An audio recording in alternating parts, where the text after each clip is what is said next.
I'm really looking forward to being with you in a series of meetings that sometimes is tagged revival.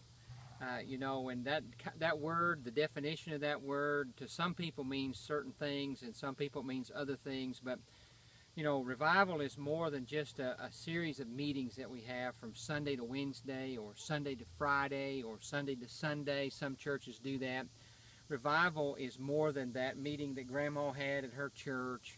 Revival is more than just lost people coming to know Jesus as their Lord and Savior. Revival really is, as one scholar put it, it is God in the midst of His people. It is when God chooses, because a group of people have sought Him and they've prayed and they've pled with Him to come and move in their lives, and He comes and He visits them.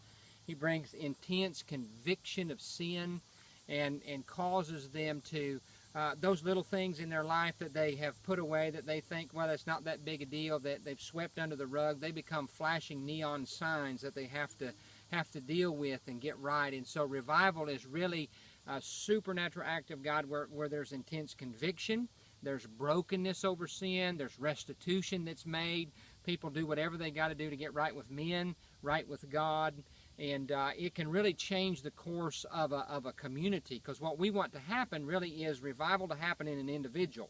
And if an individual gets all together right with God, then the family can get right with God. And if the family gets right with God, enough families get right with God, then we can have a revival in the church. And then if we have a revival in the church, then we can have an awakening in the community, because in your community, just like in my community, only 20% of the people are in church on any given Sunday. There's no county in the United States that has more than 20% of the people in church on any given Sunday. So we've got a real desperate need. You look around you today, you look at what's going on in our political realm, you look at what's going on in our culture and all the things that we have that are acceptable now, that we're almost commanded to celebrate. And friend, I'm telling you, we need revival. We need a heaven-sent move of the Spirit of God that will change us.